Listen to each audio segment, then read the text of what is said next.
Welcome, everyone. I'm going to let people stream in for just a second.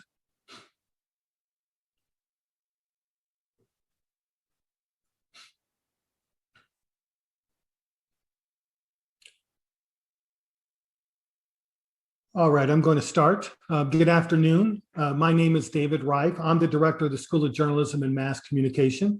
On behalf of Michael Cowan, the chair of the Department of Cinema Arts, and Kimber McLeod, the chair of the Department of Communication Studies, it's my pleasure to welcome you to Iowa and Hollywood's Heartland, the imagined publics and politics of flyover country, a lecture by Professor Victoria Johnson of UC Irvine. Our three departments are sponsoring this event as part of the CLAS year-long program, Pursuing Racial Justice at the University of Iowa. I want to thank the Department of Comm Studies and Cinema Arts for collaborating with us on this event. I also want to thank Nick Arp, the Director of Strategic Communications for the college, in helping us publicize the event, and of course, everyone else who's on the panel for their participation. I want to introduce now Professor Travis Vogan. Professor Vogan holds a joint appointment in the School of Journalism and Mass Communication and the Department of American Studies, and he'll introduce more formally Professor Johnson. Travis? Thanks, David. I'm really honored to be introducing Professor Victoria Johnson today, and I'm thrilled that she'll be spending some time with us this afternoon. Professor Johnson is in the Film and Media Studies and African American Studies departments at the University of California, Irvine. She writes about the cultural history of US television by examining its popular geographic mythologies, representations of race and place, and sports media. I first met Vicky over email sometime around 2009. I was pursuing a PhD at Indiana University and decided to write my dissertation on sports media, a topic that some in the field found and still find a bit questionable. Victoria Johnson was the only established scholar I knew about who was starting to do the kind of research I was beginning to conduct. And we all knew about Victoria Johnson. She was a hotshot television scholar who was beginning to redefine the field with her recently published Heartland TV, Primetime Television and the Struggle for U.S. Identity, which has just won the Society for Cinema and Media Studies Katherine Singer Kovacs Award, the most prestigious honor a book in humanistic media studies can receive. I read it for my exams and was inspired by its deft ability to show how everyday media texts like TV sitcoms reflect and reshape the politics of space and regional identity. One of my professors suggested that I get in touch with Professor Johnson to ask some questions about the subfield I was stumbling into, a subfield that Professor Johnson was incidentally forging more or less on her own at the time. I couldn't imagine that Victoria Johnson would want to take the time out of her schedule writing brilliant things to answer some of my inane questions. So I eventually mustered up some confidence and asked some of those inane questions. Less than a day later, I received a lengthy, friendly, and singularly instructive response with ideas upon ideas about how I might plug my nascent research into a scholarly community that I didn't really know much about. She could have deleted the email I sent. Instead, she helped set my career in motion. So I've continued emailing Vicky, and thankfully, she's continued responding. And I eventually realized that I was far from the only one she helped. She's generously mentored dozens of scholars at Irvine, organizations like SCMS, and her editorial work. Beyond the award-winning Heartland TV, Professor Johnson has published work in venues ranging from television and new media to the New York Times. Her book, Sports TV, was just published by Routledge, and the new book she's working on, the football film, will be published by Rutgers University Press. Professor Johnson is also the incoming president-elect of the Society for Cinema and Media Studies and editor of the University of Illinois Press book series, Studies in Sports Media. Her talk today, Iowa and Hollywood's Heartland, the imagined publics and politics of flyover country, is particularly exciting, I think, because it promises to show the novel ways Professor Johnson brings together the diverse threads of her research agenda. So I'm going to stop now and I'm going to ask you to join me in welcoming Professor Victoria E. Johnson.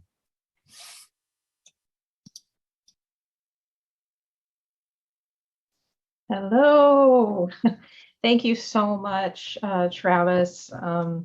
That was really entirely too generous. But I always appreciate your emails. And Travis is my co-editor on the book series at University of Illinois Press. So I would like to thank David Reif, Jackie Albrecht, Nick Arp, and each of the sponsoring departments, divisions, and programs, and colleagues from journalism and mass communication, cinematic arts, and communication studies. I'd particularly like to thank Al Martin for his time and expertise. I'm really looking forward to our discussion and to everyone's questions today. On that note, I'd really like to thank everyone who is attending yet another Zoom Life webinar, particularly as your semester starts to draw to a close. I really appreciate the time that everyone's taking out. So I'm going to do a little bit of a shuffle here while I share my PowerPoint presentation.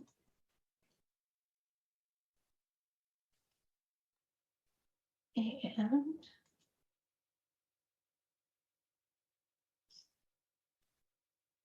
sorry. And here we go. Okay.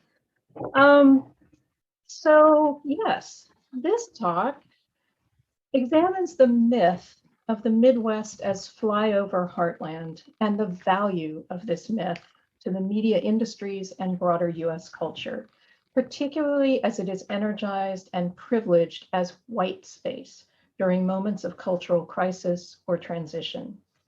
Drawing from work in Heartland TV, primetime television, and the struggle for US identity, and subsequent work on sports built environment and Rust Belt tourist economies, I focus on the intersecting investments of US film, television, and professional sports in the Heartland myth and its ritual resuscitation, with particular focus on the urban sports district and Field of Dreams tourism phenomena as charged sites of emotional capitalism in a broader experience economy.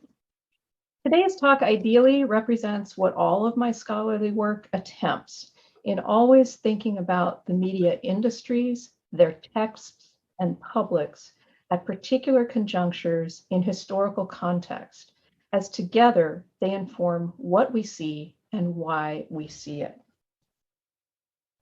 A colleague friend who grew up in Montecito, California, remembers one of her mother's favorite jokes, which goes something like this. A Californian asks an Iowan where she's from.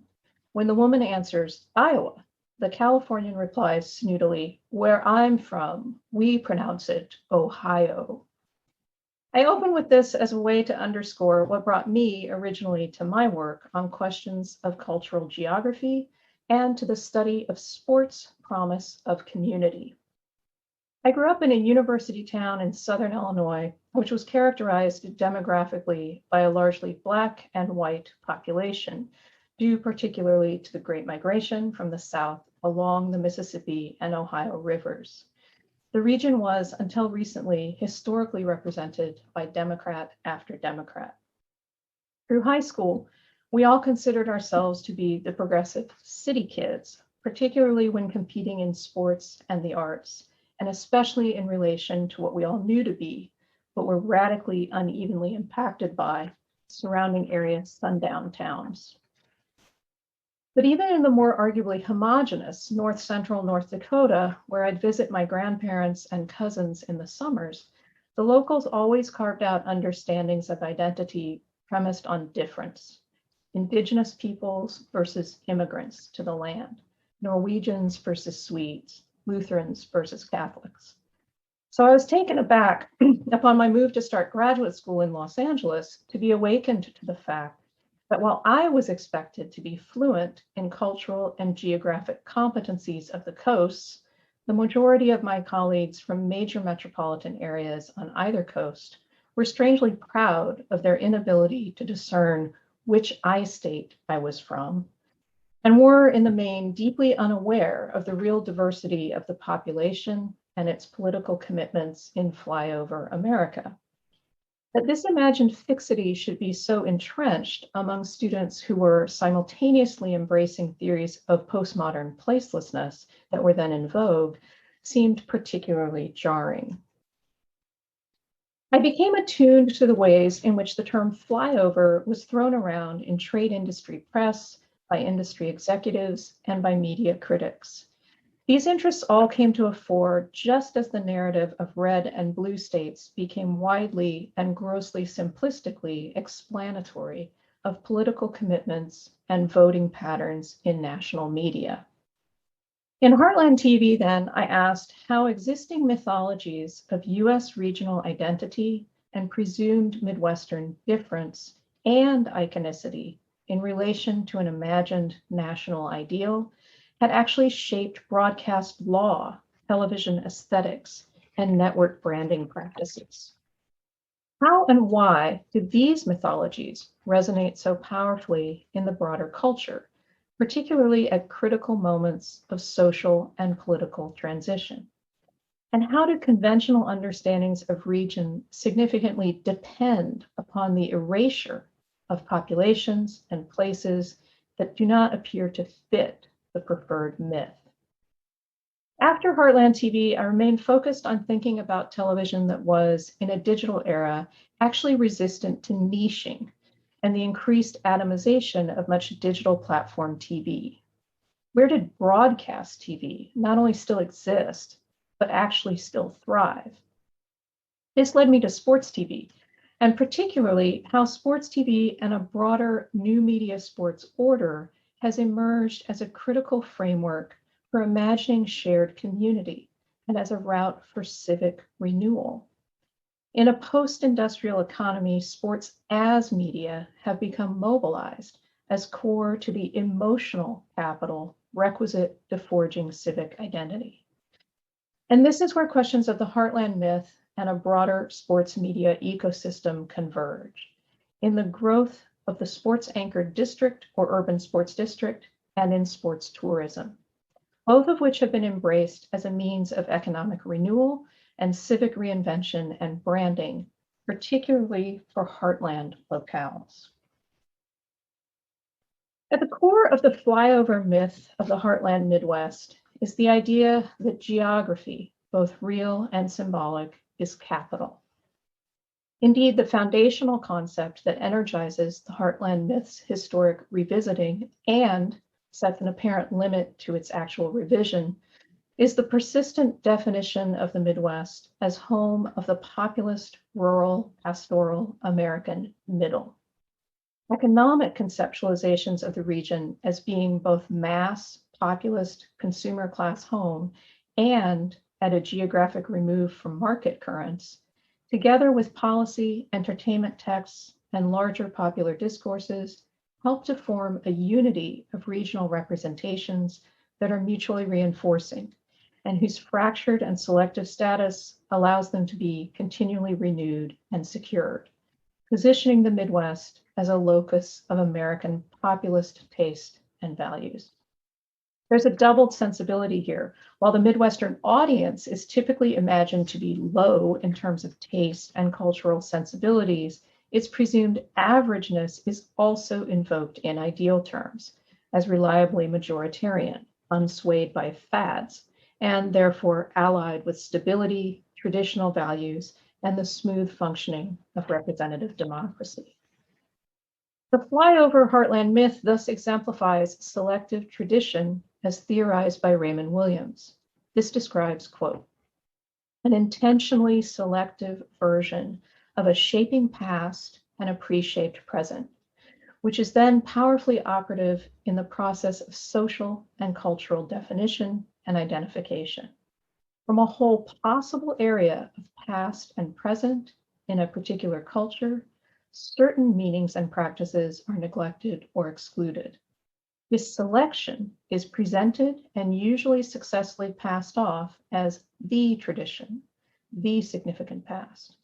It is a version of the past which is intended to connect with and ratify the present. It is a very powerful process. It is also at the same time a vulnerable process, since it has in practice to discard whole areas of significance, or reinterpret or dilute them, or convert them into forms which support, or at least do not contradict, the really important elements of the current hegemony. Unquote.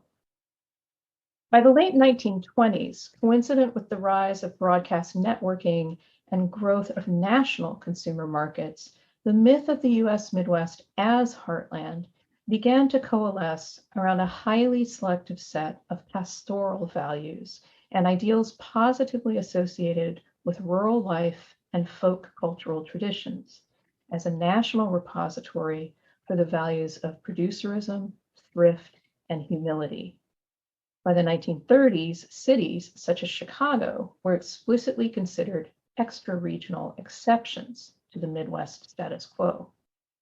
Pastoral rural life and culture and industrial urban life and culture were now segregated mentally. The former was assigned to a regional box called Middle West, the latter to one called East. This left the term Middle West free to be employed as a synonym for rural America. While pastoral populism is key to understanding the Midwest in the cultural imagination of the United States, this foundational mythology has its longevity in the face of changing historic, demographic, economic, and cultural realities due to the articulation of the Midwest to practices, beliefs, texts, and social groups that fundamentally are imagined to be white. As George Lipset states, quote, "Whiteness never works in isolation. It functions as part of a broader dynamic grid created through intersections of race, gender, class, and sexuality," unquote.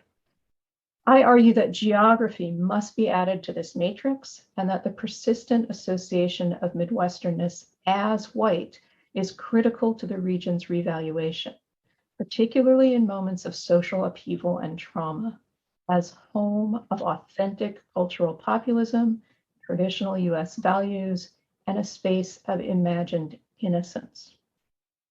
Thus, while flyover country is often disdained in popular discourse for its very middleness, though through its imagined lack of cultural capital and conservatism, its ongoing social and political relevance is secured through the imagination of the region as white, and further as patriarchal, cisgendered, and heteronormative in its whiteness. Imagined in this way, the Heartland Midwest both underscores the nation's historic and ongoing systemic racism, while also functioning as the site upon which to transfer or locate the culture's possessive investment in whiteness. The Heartland thus offers a myth through which the nation reifies racism as the status quo, and by which national discourse disavows racism, proclaiming enlightened ideals that stand in direct contrast to those imagined to inhere in the region. So even though demographically there are more Black people in the Midwest than in the Northwest or the West, as Tamara Winfrey Harris has written, quote, "The so-called flyover states have long been an avatar for the real America. Small towns, country music, conservatism, casseroles, and amber waves of grain. Whiteness.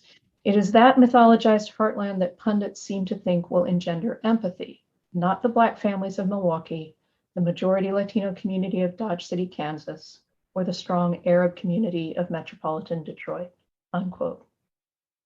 Regional mythologies are so powerful because, as cultural geographer James Shortridge argues, we seem to need to believe that places exist with certain characteristics, and so needing, we will such places into existence.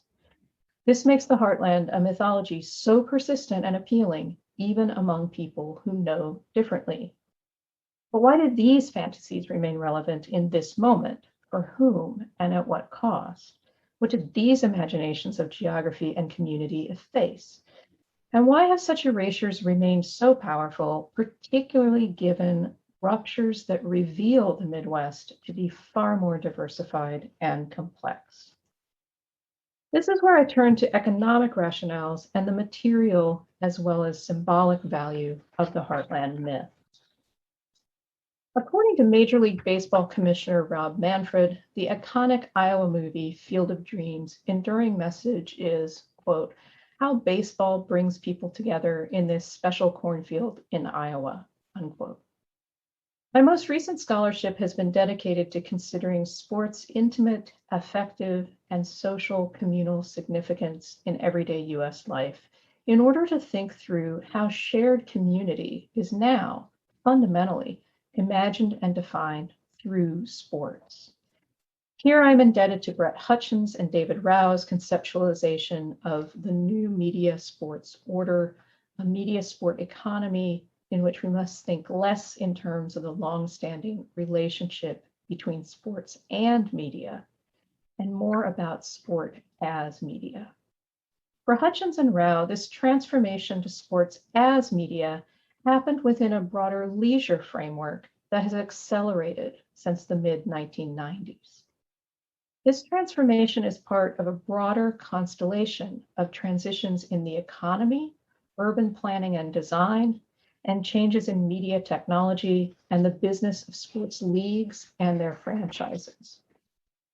This period witnessed the US economy's final transition to a service-based economy, which encouraged the expansion of a new experience-based leisure concept and venues including themed restaurant, bar, and shoppertainment environments, as well as large-scale urban renewal ventures, including new retro ballparks and their anchored sports districts.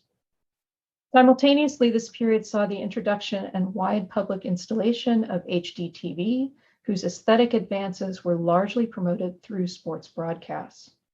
Further, the expansion of digital broadcasts, satellite TV providers, and the growth of digital tier and streaming services saw the flourishing of out-of-market sports league subscription packages, such as DirecTV's NFL Sunday Ticket and MLB's Extra Innings. Each of these developments has worked in constellation to cultivate community through sports in an otherwise increasingly transitory period. Together, these phenomena powerfully appeal to local identifications and a relocalized sense of home, as sports teams are increasingly positioned as civic leaders, accruing private profit in the name of public service and public interest. In other words, in the decades following Field of Dreams' 1989 release, an emergent sports media ecosystem and sportification of place have transformed everyday life and culture. Ivo Jiroshek and Jeffrey Zane Kohei have defined sportification as a context in which performative, interpretive, and superficial elements of sporting phenomena are transferred beyond the sporting realm. They are particularly focused on an overarching theatrification of social life, by which sports iconography and sportswear are now prominent across non-sporting populations and sites. So we might think here of the athleisure phenomenon, by which yoga wear has become the requisite, well, in a Zoom era, business wear, but around town errand running gear. Helen Morgan Parmet and Kate Ranican have, however, extended the sportification concept to analyze Seattle's and Atlanta's urban sports district developments, where professional sports is the anchor of master planning for an entire urban district. Since the 1990s, such developments have occurred across the country, but they've been particularly prominent in non-coastal, historically industrial cities whose population and economic heyday peaked by 1970s and have struggled ever since, including St. Louis, Cleveland, Cincinnati, Louisville, Pittsburgh, and Kansas City. In my own work, I've focused particularly on Cleveland and St. Louis in these respects. Though iconic of Rust Belt decline from the late 1960s through the 1980s, since 1990, Cleveland, Ohio has invested more subsidies into private playing fields than any other community in the United States. Progressive Field, Rocket Mortgage Fieldhouse, and First Energy Stadium all occupy a new city center with the Rock and Roll Hall of Fame adjacent to Lake Erie, known as the Gateway District. While the Gateway is now promoted as the city's sports and dining entertainment hub, less publicized is that prior to the construction of the sports complexes, the activity in that section of downtown had taken place among a predominantly African-American crowd, with a majority of Black vendors at the old East Side Market and retailers providing merchandise targeting local Black customers. Paradoxically, promenades in the Gateway feature commemorative photos of African Americans who used to walk the streets there. According to historian Daniel Rosenzweig, Cleveland's sport and entertainment zone invokes Black cultural references and appeals to sell tickets to a largely suburban white spectator audience. Thus, Rosenzweig concludes, in places like the Gateway, cultural references to Blackness have come to replace Black residents. The sportification of place thus idealizes racial solidarity while structurally reinforcing a sports-driven color line. In the example of St. Louis, a city whose demography is fundamentally Black and white, with only 4.13% of the population self-identifying outside of either of those two categories, the city has consistently attempted to mystify race-based defunding of public schools, public services, and housing through appeals to a shared love for the Cardinals, Blues, former Rams, and new pro soccer franchises. A love that crosses geographic and demographic borders within the city and extends to the larger region. Here, sports is what theorists of the experience economy refer to as a great connector, touching people at a gut level with appeals to empathy and optimism, strength and decisiveness, authenticity, faith, and a sense of community, belonging, and purpose. This is the power of sports as emotional capital in an experience economy. As Eva Illouz notes, quote, "Emotional capitalism is a culture in which emotional and economic discourses and practices mutually shape each other, thus producing a broad sweeping movement in which affect is made an essential aspect of economic behavior, and in which emotional life, especially that of the middle classes, follows the logic of economic relations and exchange," unquote. The emotional capital of sports helps to explain why sports stadiums and sports districts are promoted for community identity and renewal rather than any other type of civic good. But it should also be underscored here that while the new media sports order's built environment is the most visible iteration of this mode of urban renewal, the requisite promotion of low or non-existent corporate taxes and generous corporate subsidies as key to local economic growth and its resulting redistribution of wealth upward is not unique to sports, but is the new normal under neoliberalism. In the St. Louis example, the Cardinals are an economic engine within the economy, but they are also a uniquely affective and visible site of local and regional success and pride. Beyond the city and region, the Arch, Budweiser, and St. Louis sports teams are largely how the city is known. In the current geography of jobs in the US, I posit that communities like St. Louis have far more at stake than in New York, Los Angeles, or San Francisco in both the success of urban sports districts and the intangible benefits of, for example, winning the Stanley Cup. While I emphasize the willful mystification that St. Louis's Ballpark Village and other such developments enable, covering over integral aspects of the city's expressly racial political history in order to revel in a utopian visualization of the possibility of togetherness and equity, I would also intentionally write against scholarship that imagines such developments to be emblematic of non-space, disembodiment, mollification, or touristic cosmopolitanism. In spite of the broader phenomenon of sportification and the sports-anchored district, with its often shared developers and architectural firms, each of these remain unique city stories with real laborers, visitors, and fans in daily traversal. Which returns us to Dyersville and Iowa's iconic, if not idyllic, Heartlander status. Living in Iowa, no doubt, Field of Dreams is a persistent reference when meeting people from beyond the state's borders. Released in 1989, the film quickly became one of the most beloved sports movies of all time.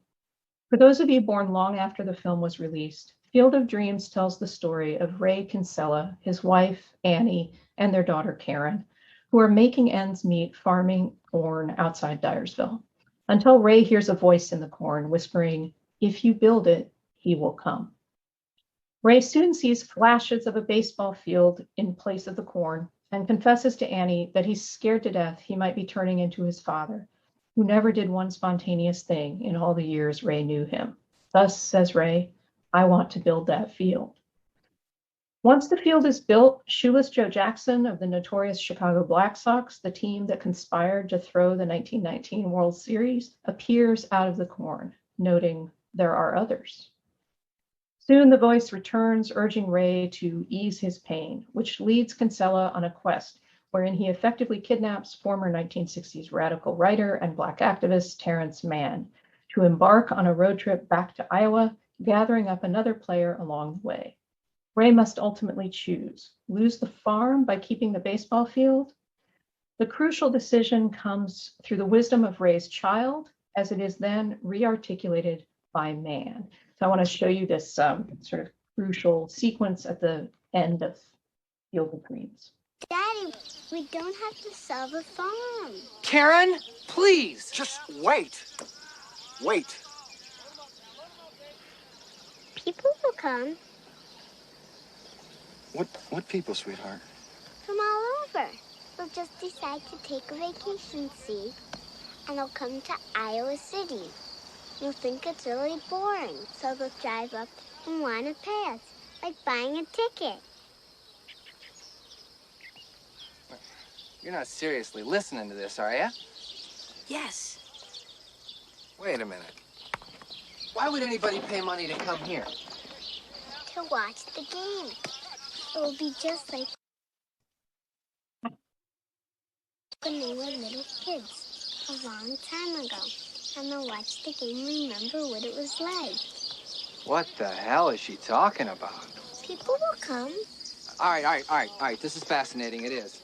But the fact remains is that you don't have the money to bring the mortgage up to date, so you're still gonna have to sell. I'm sorry, Ray. We got no choice. Ray, people will come, Ray.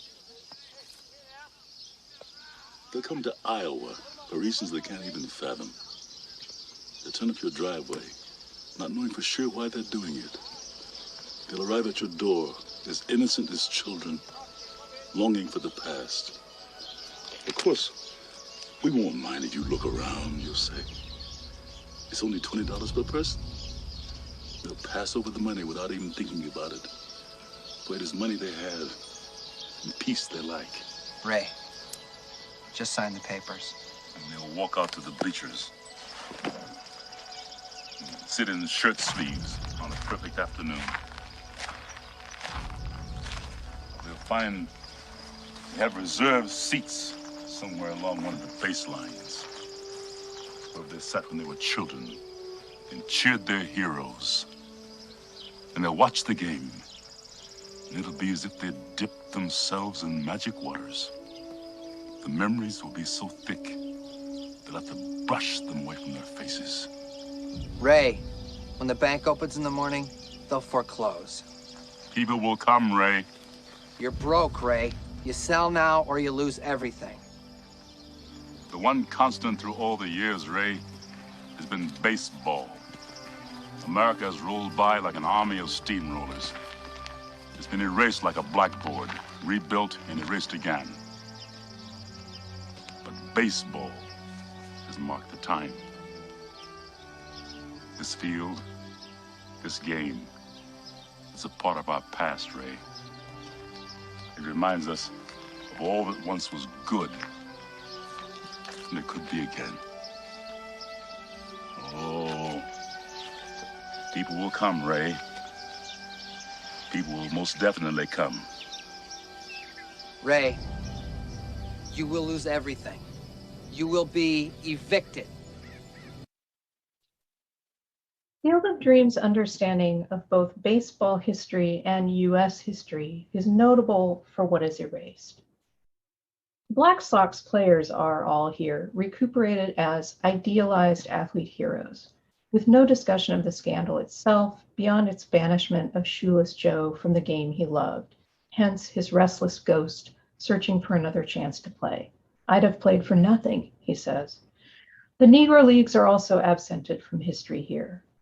Finally, though the Kinsellas are outsiders to the lifelong locals because of their college days at Berkeley and Ray's native New Yorkerness, they are recuperable as idealized Iowans by the film's conclusion because, after all, their version of the 1960s was the consumable pop culture 60s. Though they loved Mann's classic book, The Boat Rocker, Annie characterizes the ostensibly radical work as, quote, a warm and gentle voice of reason. He was talking about love and peace and understanding, not burn, baby, burn.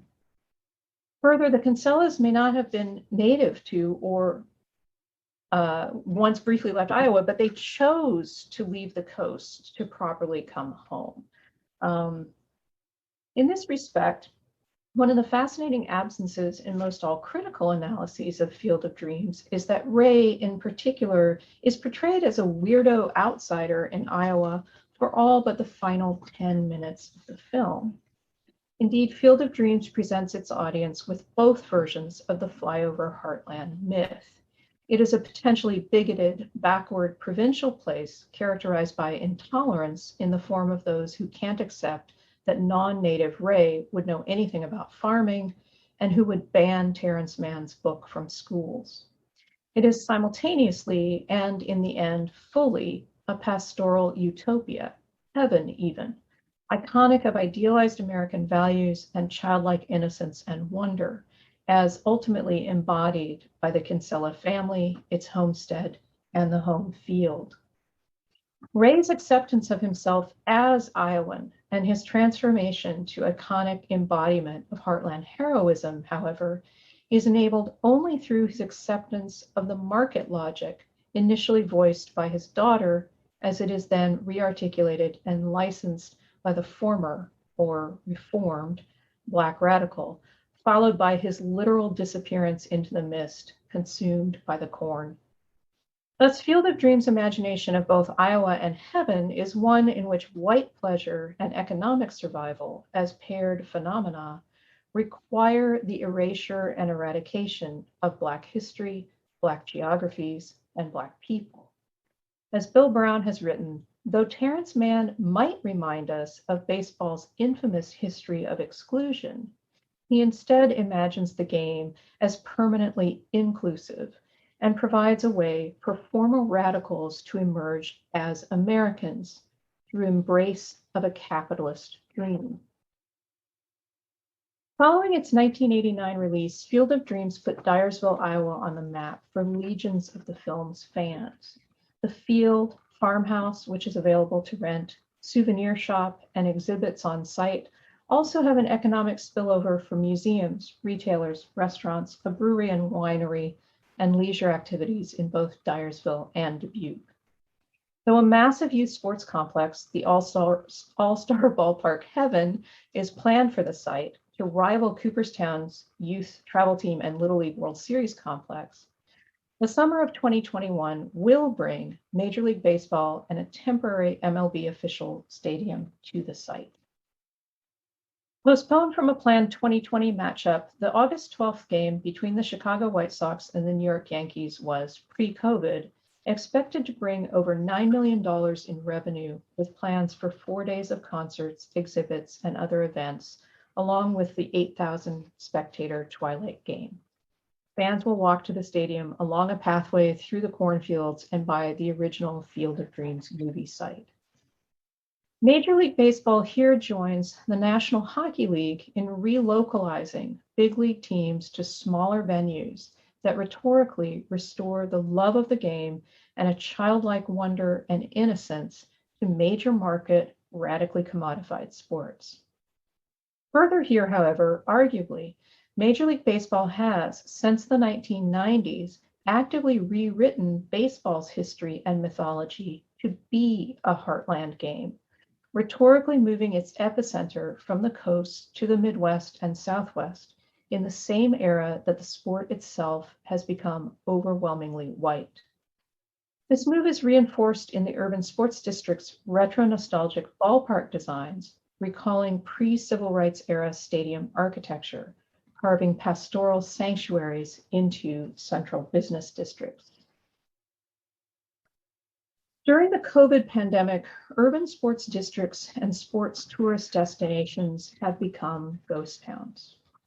But as things reopen and Major League Baseball comes to Dyersville, we might consider how staking community identity on the emotional capital of baseball is, like the Kinsella's cornfield, an inherently haunted endeavor. The retro-nostalgic sports stadium with its surrounding urban sports district or fields of tourist dreams might best be contemplated as what Roderick Ferguson has called symbols, quote, of an effective history in which Blackness is always and already understood as a candidate for social and actual death, a history in which whiteness is socialized to maintain its independence at whatever cost, unquote. Here we might throw into relief the rather jarring contrast between Major League Baseball's investment in the promotion of Iowa as synonymous with a romanticized vision of 19-teens baseball in the context of present-day grievances against the Iowa football program. While such grievances certainly point to a haunted history, they defy ghostly erasure as they write Black bodies, Black history, and Black labor back into discussions of community as it is imagined through mediated sports. As the University of Iowa's website notes, Iowa is where great stories begin. The university is also one of the leading forums through which to interrogate the impact when certain narratives achieve such dominance that other narratives are closed off. I hope this talk has encouraged an interrogation of dominant heartland myths and the powerful emotional capital that is energized at the nexus of media, sports, and notions of home. Alongside scholars such as Iowa's own Al Martin, Ashley Howard, Tom Oates, Travis Vogan, and others, as well as coalitions such as the Black Midwest Initiative or the alumni that make up the Hollywood Hawkeyes, perhaps we might not only rupture conventional heartland narratives, but strive to intervene in them and write them anew. Thank you.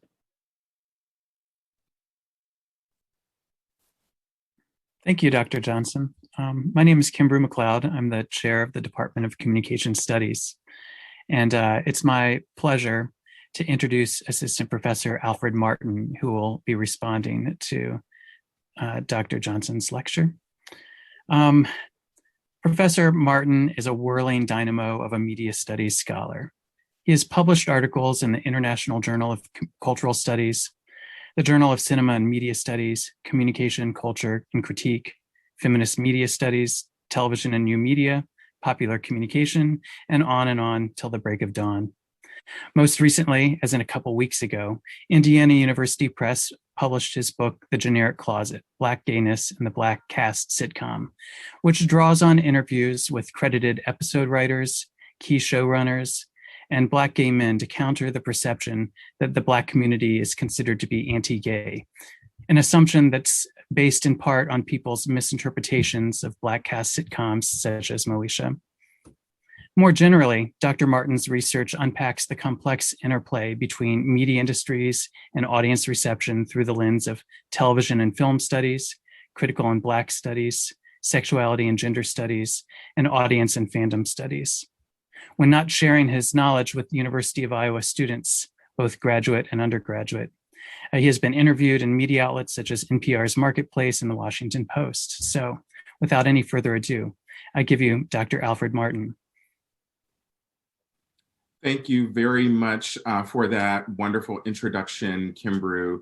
And also, of course, thank you, Vicki Johnson, for that wonderful talk. I also want to thank David Reif and, of course, Kimbrew, as well as the Departments of Cinematic Arts, Communication Studies, and the School of Journalism and Mass Communication for the opportunity to respond to Dr. Johnson's really lovely talk. Before I sort of do that, and I also want to preface this by saying that I'm going to talk for a little bit, but I really do want to move us into the Q&A so that we can actually talk and respond to Dr. Johnson's really lovely and informative, at least for me, talk. And I first wanted to start by sort of saying that I first came across Vicki Johnson's book, like Travis in graduate school and Heartland TV at the University of Texas, Austin's Radio, Television, and Film Department in a grad seminar about race, class, and gender in American television. And at the time that I read it, I sort of read it, of course, as we do in graduate school, but was in many ways unprepared for the ways that it would in some ways shape my thinking about the coalition or the ways in which we coalesce around ideas and ideals about audiences.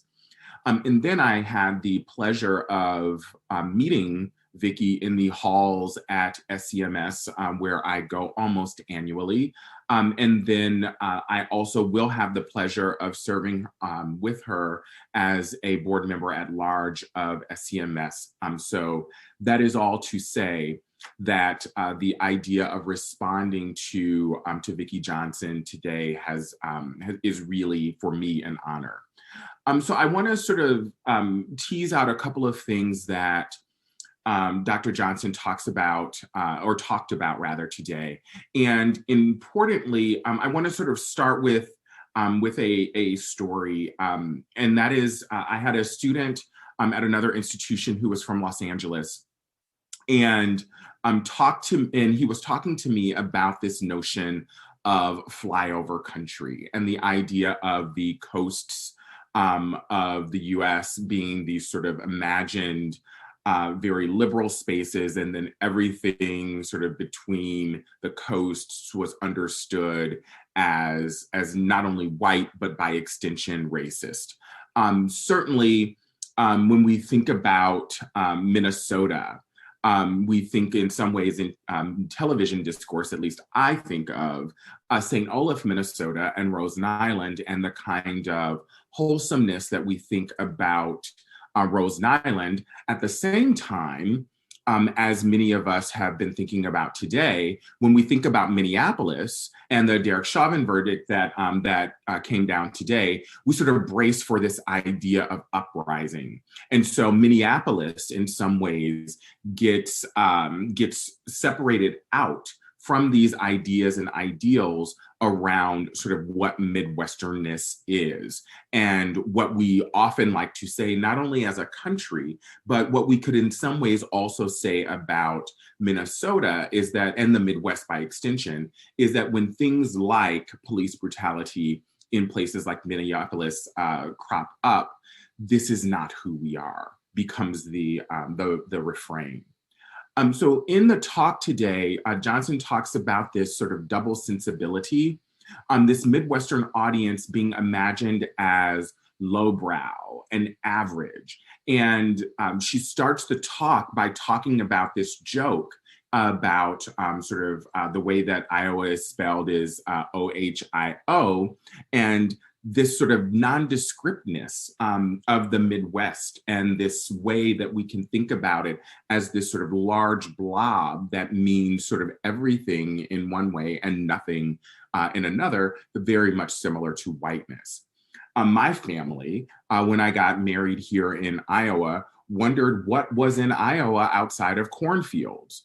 And so Midwestern states become these kinds of vast wastelands outside of their urban centers when there is one. And we think about these vast wastelands as sort of the heart of the country.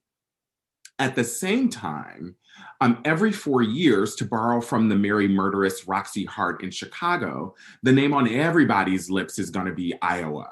So this notion of race, averageness, and some sense of perhaps post-raciality, I hesitate to say progressiveness, but it permeates the way that we think about Iowa every 4 years. And it permeates this history. In 2007, Iowa jump-started Obama's campaign as president, and we should also add in brackets, short-circuited Clinton's in that same election. In 1851, Iowa became the second state behind Illinois to legalize interracial marriages. And segregation was never necessarily legal in Iowa, although some counties rather segregated anyway. We should also add that Coralville has been a historical hotbed of KKK activity. And so this way that we have these sort of competing ideas and ideals about what Midwesternness means. On one hand, when we think about Obama and Obama's presidency, it is understood as this kind of progressivity.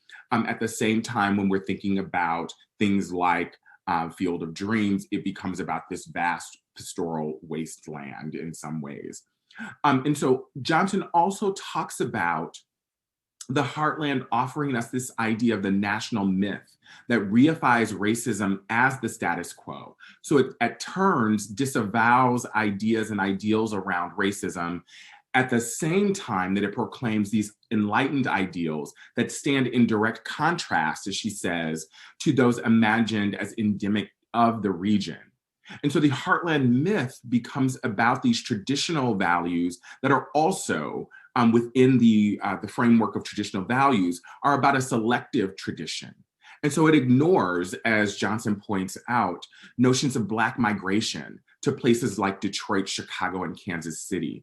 And the ways in which we talk about, I am from Detroit, I should sort of add, we talk about the idea that Detroit is perhaps not really the Midwest. And so this idea of urbanity sort of comes to the fore. And this also, these ideals around gentrification, or as Johnson talks about, sportification, that come into the ways that we talk about the sort of racial formations of these spaces. Because of course, in places like St. Louis, in places like downtown Detroit, the sportification of the city centers are in large part of the displacement of Black and brown bodies who have historically occupied these spaces, particularly as white folks vacated the cities through the 50s, 60s, and 70s. So the Heartland then becomes this idea about the pastoral, about being in some ways free from race, and the place where sort of values, or sort of good Midwestern values, take root. And as Johnson points out, baseball as American becomes this sort of framework. Yet, at the same time, a number of people, and we might even say the vast majority of players in American baseball, even as it is American as apple pie, become made up of people of color. And so what does this mean then for media? On one hand, the imagination of audiences from the Midwest / the Heartland, as Johnson talks about, are imagined as low brow, in some ways low class, in some ways low income, in other ways low education. And so partly Roseanne and its reboot sort of imagine Lanford, Illinois, as this sort of heartland.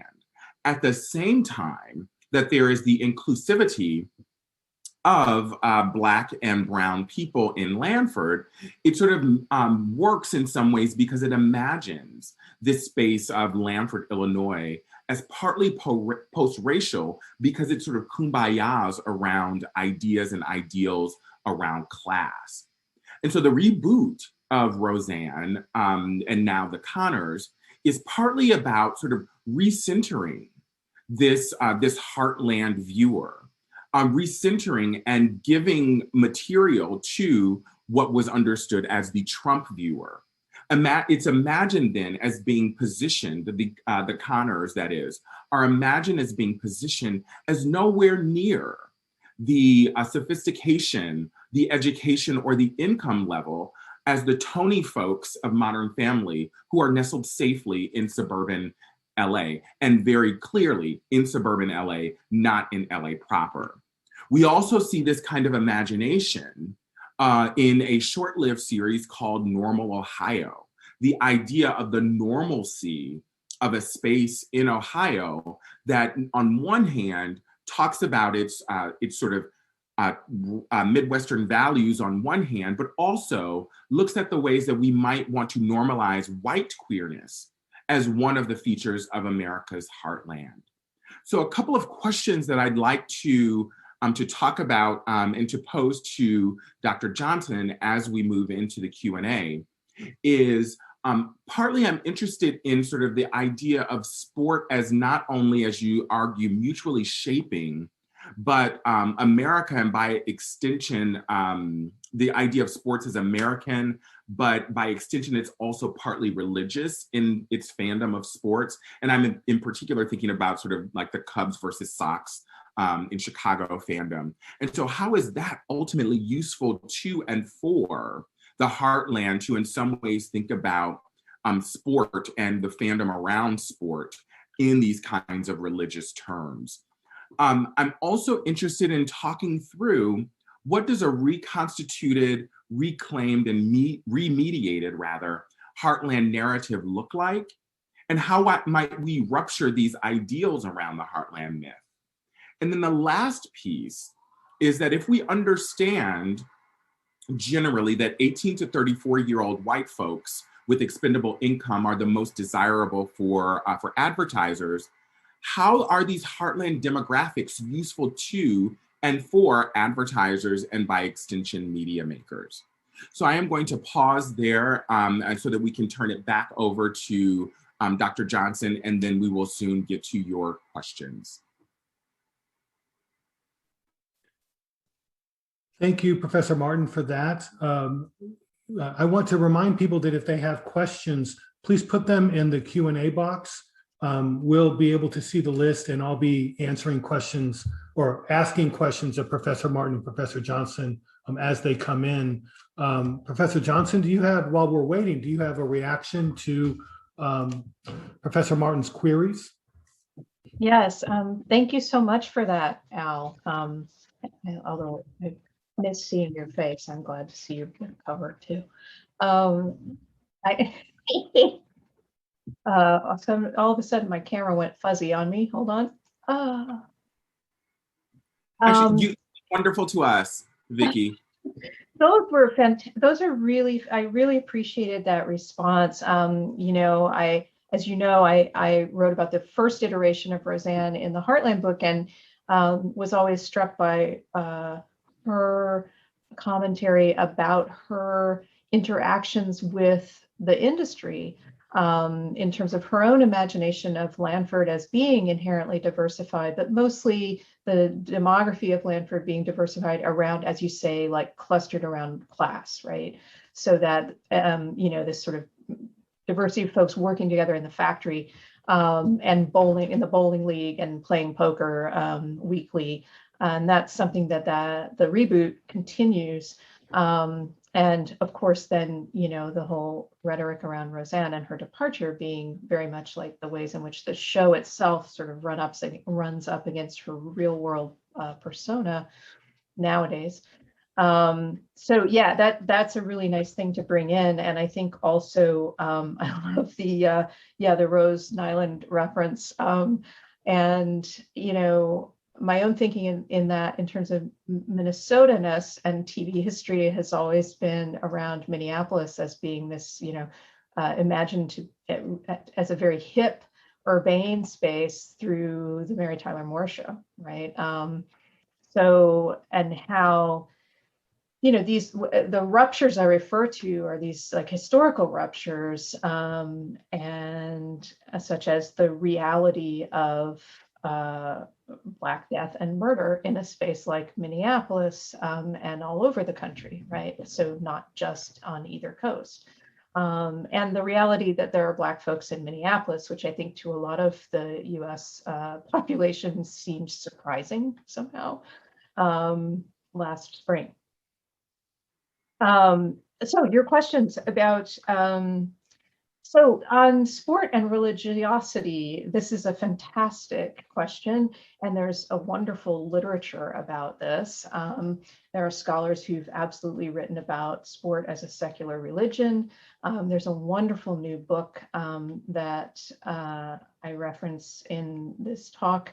Well, not that new actually, but Mike Butterworth's project on the rhetorics of purity and the imagination of baseball in US culture through rhetorics of purity. And I think too, this notion of innocence, as inhering in the Midwest as inhering in whiteness as inhering in rurality is something that's very odd and complicated in US history, because at the same time that one is claiming these spaces as inherently innocent, this is often done in Christian terms, thereby going against, the doctrine of original sin. So you have this weird, like, liturgical imprecision, while at the same time claiming these spaces as innocent. And that, I think, connects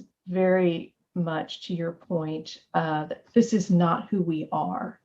So when acts of violence happen in a rural community, let's say, that this is one of the first claims is this isn't who we are, in part as a way to restore the concept of a more generalizable innocence as being fundamentally who we are, so that anything outside of that has to be aberrant. What does a remediated heartland look like? I was so glad you brought in the example of your student, because when I first moved back to California to teach at UC Irvine, I was teaching a course on TV criticism, and I had a student say in discussion, well, people in Kansas, they think reality TV is really real. And I just thought it was such an odd sort of like, what are you, people in Kansas? Like, where'd that come from? But also just this like deep perception that there must be some audience somewhere against whom I can establish my critical credibility. And let's make that those people in the kind of like square states or something. So that really does make it difficult to consider if the power of the mythology of the Midwest is because there has to be a space that all of these things can be put and then sealed off and boxed. It makes it really difficult to conceptualize how it might look differently. I think there are examples that break through that, to my mind, are more authentic in a really, which is a really tricky concept, portrayals of the region. But I do think that's a real challenge. I mean, obviously, it's also a challenge for representations of places like Los Angeles and New York, right? I mean, we all know the apartment on Friends is unrealistic, right? But I do think that there's a more diverse body of representations of those spaces, in some sense, within daily cultural conversations. And in terms of the demography question, I think this is where the sports tourism is really one of the things that's being mobilized around in those spaces. There's been an incredible refinement of digital tracking technologies for instance, MLB's app can really trace exactly who you are from the moment you park or arrive in town and check in the hotel to the moment you leave the ballpark. And the appeal really is to a youthful kind of drink, dine, and stay over audience that is well resourced, but not necessarily older. And not necessarily whiter. I think the MLB is very interested in attracting a pretty diverse demographic. But how they're targeting a younger audience through, robust app technology, but what are the appeals? What are the appeals still to the going to the park for that audience? I think they're still staked on this kind of like nostalgia for a sport that never was, kind of. And in some ways, a time that never was as well. Yeah. So we've actually got two questions in the chat. The first question is, what would you say is a or the key takeaway from this talk and or perhaps the broader work that it is engendering? Well, that's a great question. I mean, I'm really interested in the ways in which, in this idea of the experience economy being the kind of the transition that economic investment has made in terms of built environment, and how sports has become really, I believe that like professional sports have become much like the Marvel Cinematic Universe, right? They're these giant content universes, very much vertically integrated media entities, and that part of that is community, like built environment, which runs up against the day-to-day community in these cities, but is an inherently like media industry concept applied to lived space. And so I'm very interested in the ways in which geographic mythologies are part of the engine that brands those spaces and ties them emotionally to their consumers. So that's what my thing about, even though it's the same architects for most of these complexes, the references within them, and of course the fans going to them, are very much attached to the localness of the place as the emotional appeal that literally then turns into economic resource. Mm-hmm. And so I'm as a follow-up question to that, part of and again, I am rooting myself in my own Cubs fandom, but like there is a way in which like if there was a sort of announcement tomorrow that like Wrigley was being torn down and like built new and better and blah blah blah blah blah, there would be sort of a riot in the streets. And so there's this way that like particular kinds of parks have this kind of nostalgia that we call Wrigley the friendly confines.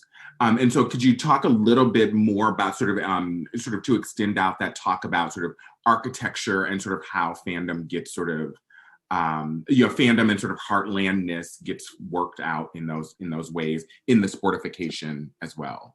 Yeah, and I think too this emotional resonance of the franchise that's located in that space. So the Cubs and Wrigley as being inherently inextricable.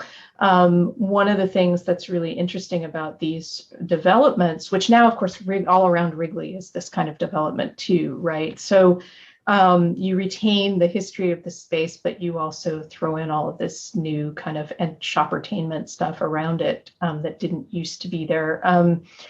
But one of the interesting phenomena here is that, these individual sports franchises employ something like 200 and some people or what have you. And yet, if that franchise were to leave or if Wrigley were to be imploded, the emotional fallout of that is so much more extensive. The chatter about it, the commentary about it, the pickup of it in media, across media, so much more extensive than, say, a pharmaceutical company leaving town, even though the economic value to the community may be much greater, right?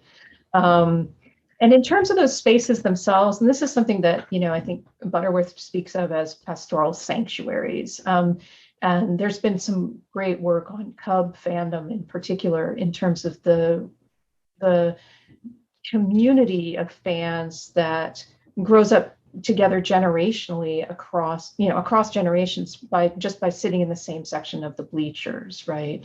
And that's where I think that sports is unique within media culture, within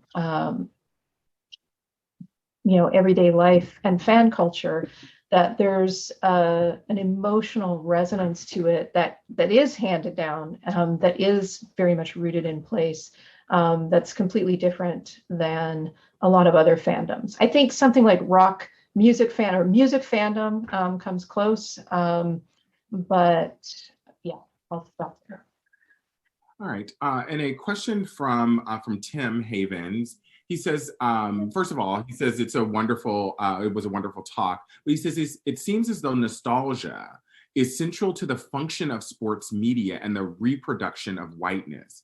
But he also sees nostalgia for the network era in projects like the Field of Dreams reboot, supposedly a time of shared culture and shared mythology. The question is, do you think that the myth of the heartland, or perhaps by extension any myth really, can survive a post-network era? Yeah, hi, such a great question.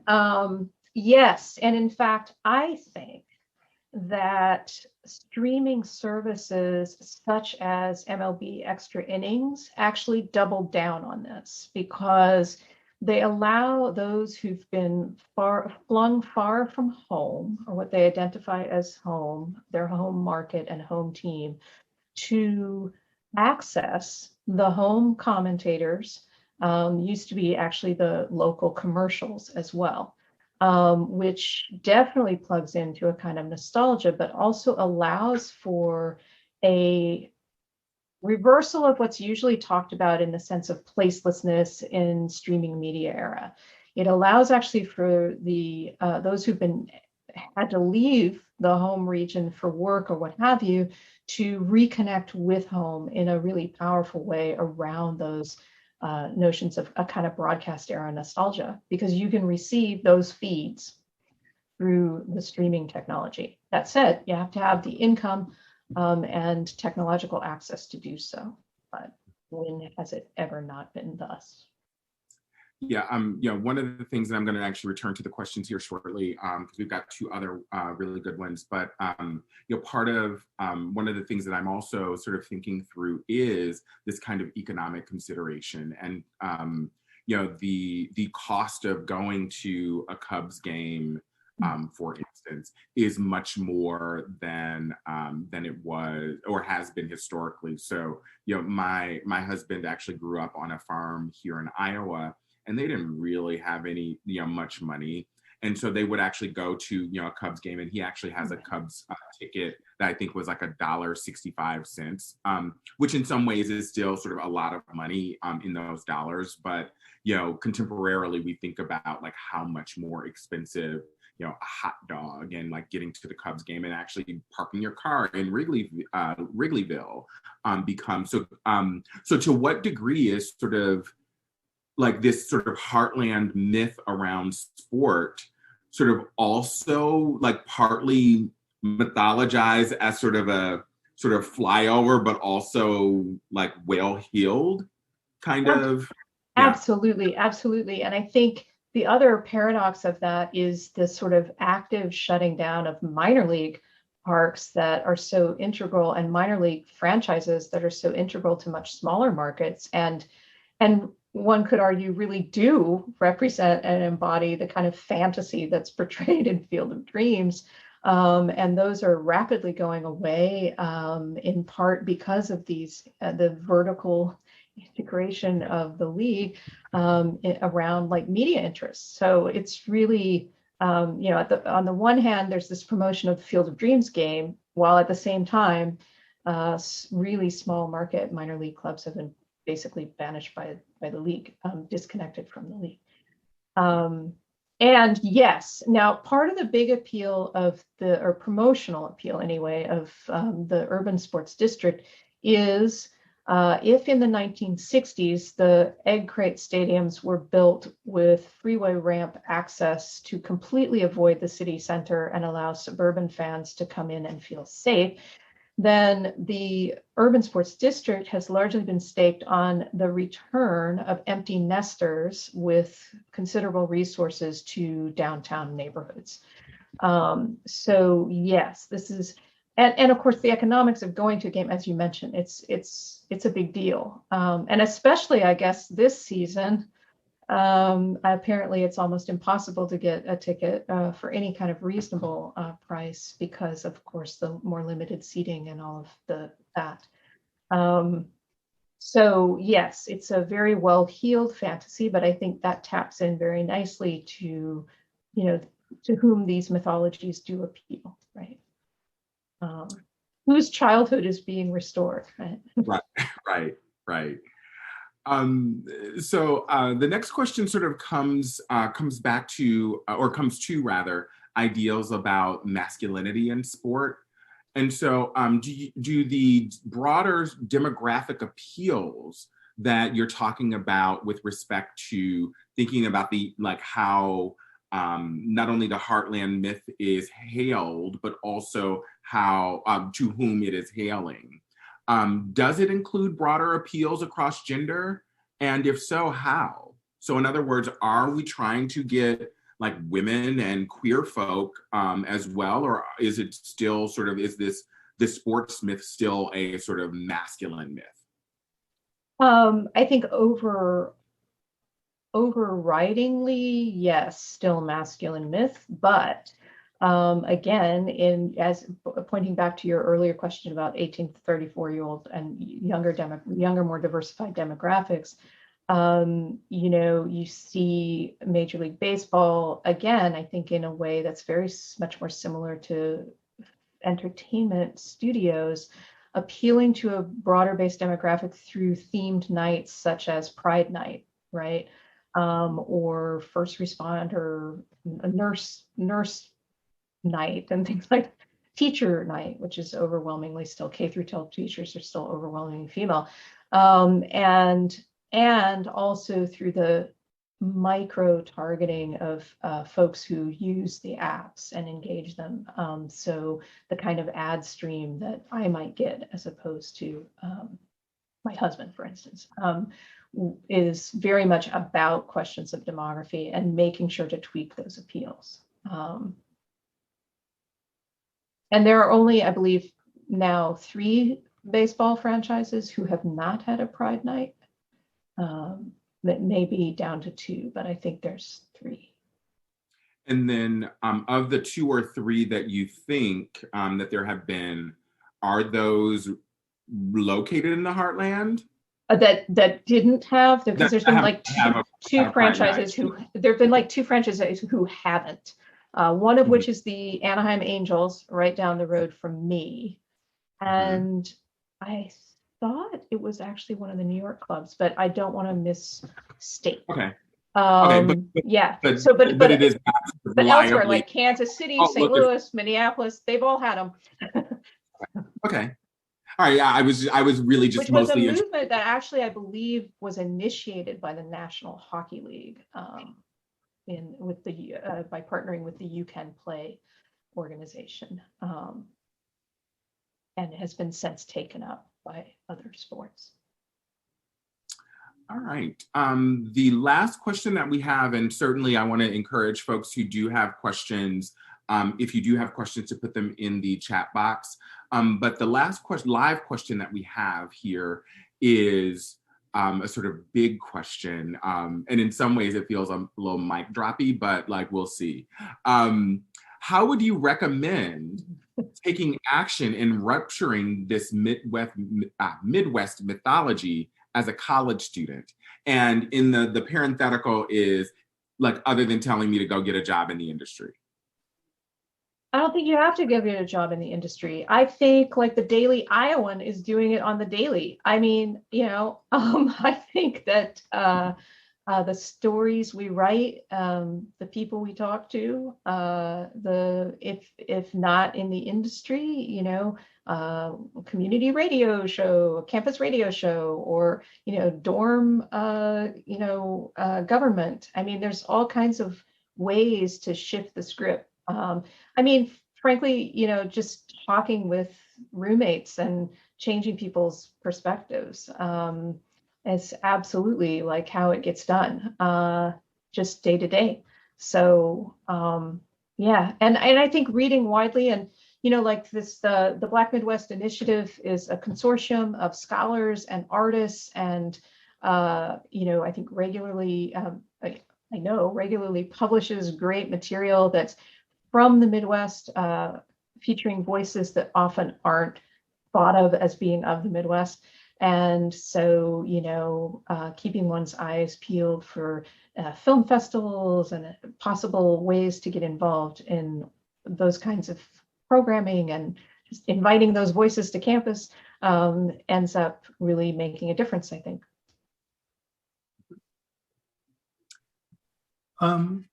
This is David. I actually have a question. I'll take a panelist prerogative. One of the things I was thinking about as you were talking is the relationship between baseball and the Heartland makes a lot of sense. And I can see the MLB trying to exploit that relationship. But how does the internationalization of these professional sports, except for football, factor into this effort? I mean, the MLB is the most internationalized professional sport. It has almost 30% of the players are not from the US. And so I wonder if that factors into the mythology of the Heartland and how these sports are trying to deal with that. Yeah, so it's interesting. I do think the NFL is making a global push right now.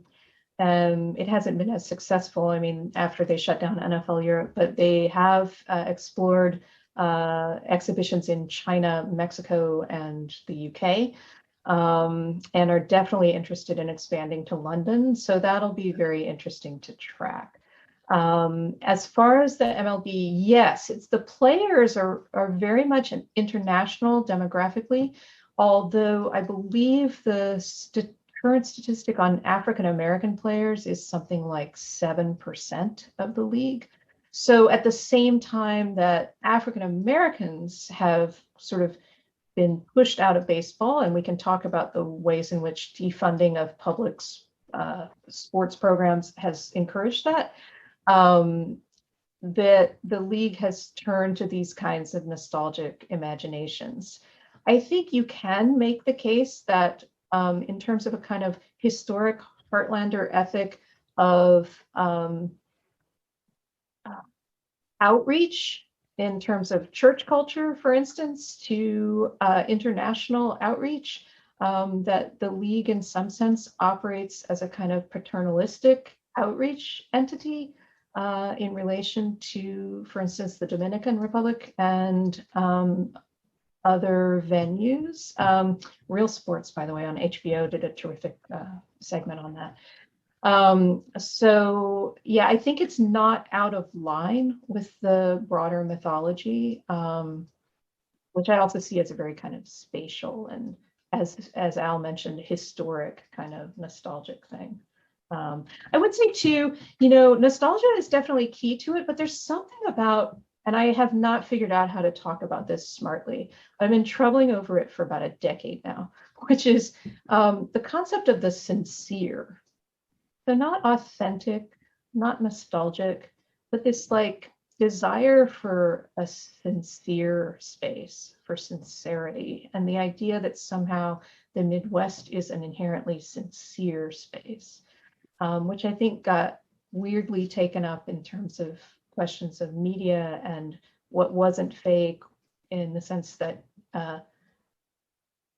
TRUMP was perceived to speak truth or whatever, to be sincere. He says what he means.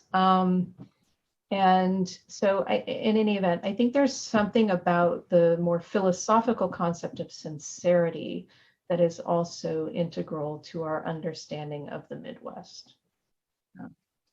Yeah, I saw a piece, and this doesn't quite get at it, but I saw a piece in maybe the Des Moines Register that was about the concept of Iowa nice and sort of what Iowa niceness sort of maps over. And so perhaps like that might be a way to start getting at the idea of sincerity as well. And I think actually AJ Christian might have written something about sincere representation. Probably, and I do think it was also something that played out like in, like that contrast between the Mary Tyler Moore Show and the Lear stuff in the 70s, like in terms of critical discourses. One was perceived as like warm and sincere, and the other is like, biting and politicized. Yeah. Well, we are very nearly done here. We only have a few minutes left. If there are any other questions, final question, if someone would like to have the final question, you could put it in the chat box. Otherwise, I'm going to let people go to dinner here in the Midwest because it's 6:30 now. And thank Professor Johnson and Professor Martin for giving us such stimulating talks. I certainly have 5 other questions I'd like to ask both of them, and probably will in email. I'd like to thank Travis and Kimbru for introducing our guests, and thank the audience for participating today.